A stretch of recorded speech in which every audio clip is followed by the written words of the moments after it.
नमस्कारम साथियों, सादा जय श्री कृष्णा। कैसे हैं आप सभी? बताने के लिए कमेंट बॉक्स में हर हर महादेव ज़रूर लिखिएगा। साथियों, आज की वीडियो में हमेशा की तरह हम आपके लिए लेकर आए हैं गुरुदेव पंडित प्रदीप जी मिश्रा द्वारा बताए गए शिव महापुराण के 4 उपाय।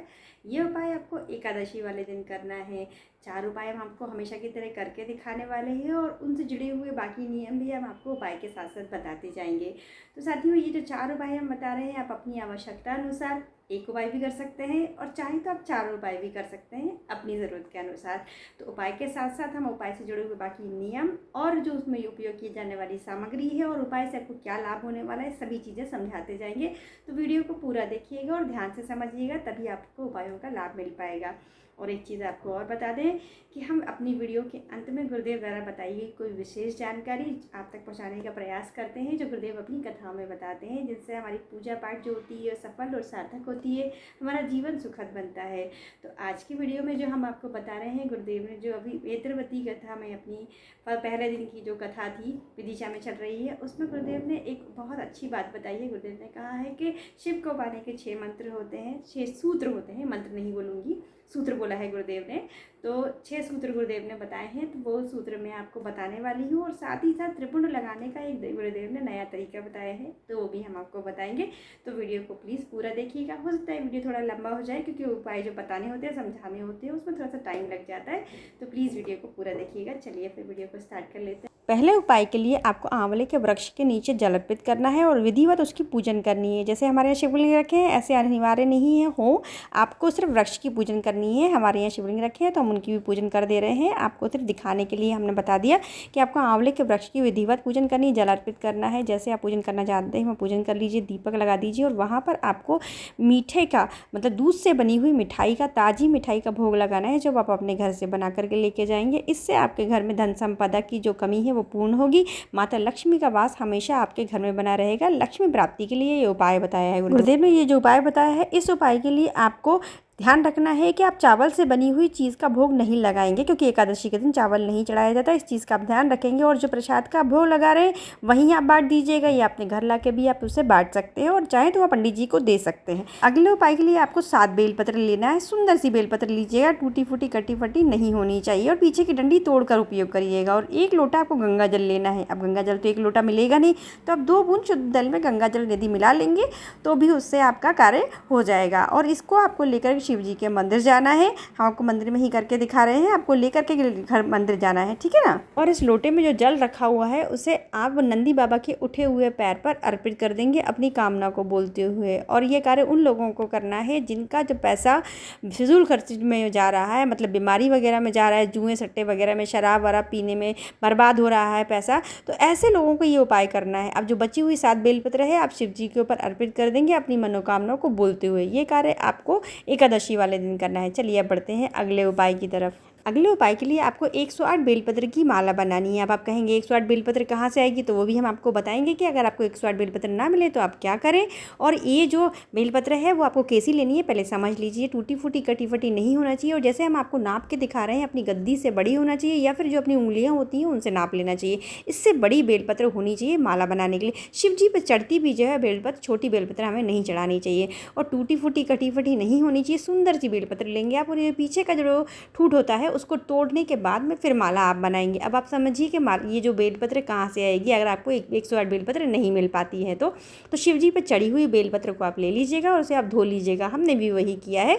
शिव जी पर चढ़ी हुई बेलपत्र हम लेकर आ गए हैं, उन्हें हम अच्छे से धो ले रहे हैं। आप एक दिन पहले भी जा सकते हैं, आप एकादशी के दिन भी आप वहाँ से चढ़ी हुई है वहाँ ले आइए और धो के बढ़िया से, और उसके बाद में आप उसकी माला बना लीजिए। छाँट लीजिएगा, टूटी फूटी नहीं होनी चाहिए। और आप समझिए कि माला कैसे बनती है। बेलपत्र में सुई चुभाकर माला नहीं बनाई जाती, इस चीज़ का आपको ध्यान रखना है। और बेलपत्र टूटनी भी नहीं चाहिए। तो जिस तरह से हम आपको फंदा फंसा के दिखा रहे हैं, आप 2-3 एक साथ बेलपत्र ले लीजिएगा। आप 1 बेलपत्र का भी चाहेंगे तो आप ले सकते हैं, और इसके लिए आपको थोड़ा सा मोटा धागा लेना होगा। पतला धागा लेंगे तो बेलपत्र टूटने का डर रहेगा।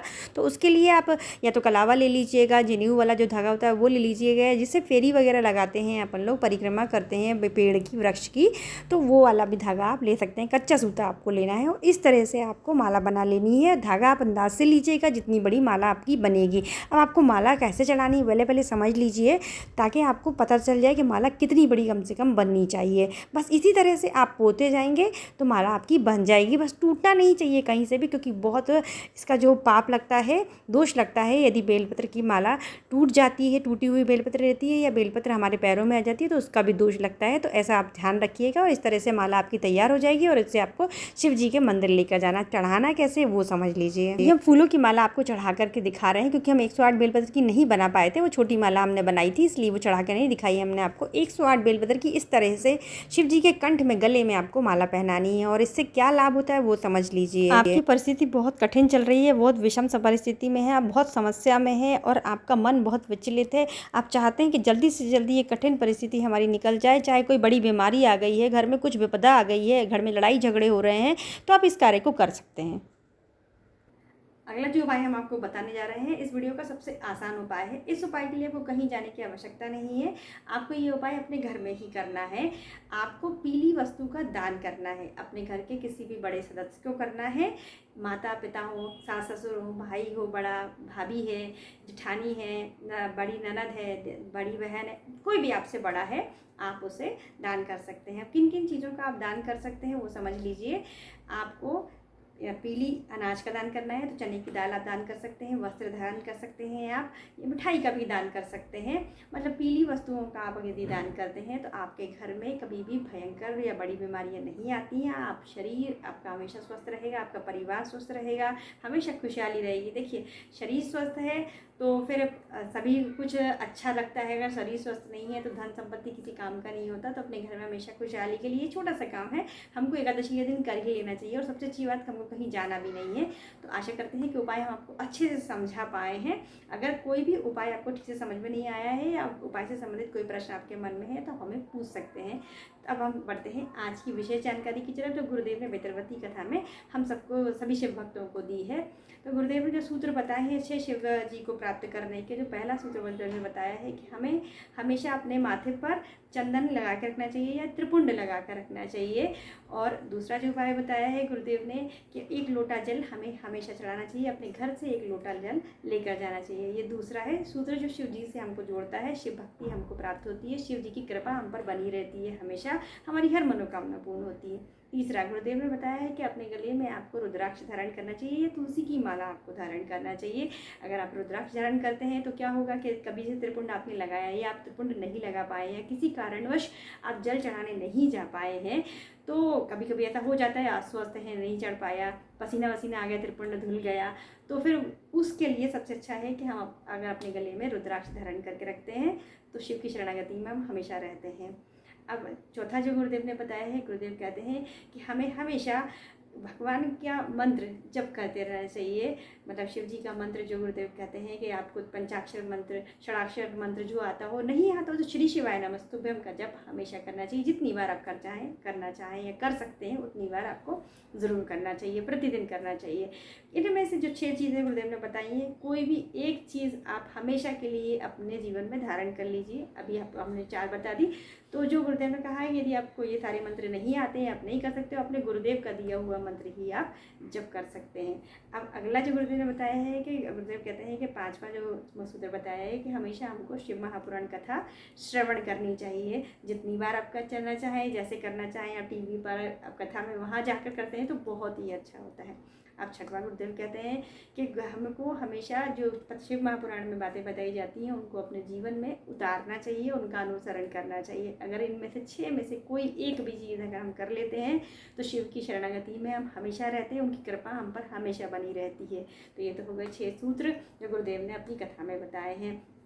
अब गुरुदेव ने बताया ये त्रिपुंड वाला उपाय, गुरुदेव ने पहला बोला कि पहला सूत्र यदि आप हमेशा त्रिपुंड धारण करके रखना चाहें, तो कई लोग ऐसे हैं जो नहीं धारण करके रख सकते हैं, भाई जॉब करते हैं या वहाँ पे अनुमति नहीं होती है या कई सारे कारण होते हैं। महिलाएं कहती हैं चंदन का त्रिपुंड कैसे लगाएं, तो गुरुदेव ने कहा है, आपको बता दे रहे हैं कि त्रिपुंड स्क्रीन पर देख लीजिए आप कि त्रिपुंड आप जो अपनी जो 3 उंगलियाँ हैं शिवलिंग पर, अशोक सुंदरी माता पर, या फिर जो माता रानी का हस्त कमल है वहाँ पर, या फिर जो शिव जी की जो चौखट होती है, देहरी होती है, वहाँ पर भी छुआकर अपनी उंगलियाँ इस तरह से माथे पर फेर लेते हैं तो हमारा त्रिपुंड लग जाता है। तो आशा करते हैं कि वीडियो में दी गई सभी जानकारियाँ आपको उपयोगी लगी होंगी, लाभदायक लगी होंगी। तो प्लीज़ वीडियो को लाइक कीजिएगा, बहुत मेहनत लगती है वीडियो बनाने में।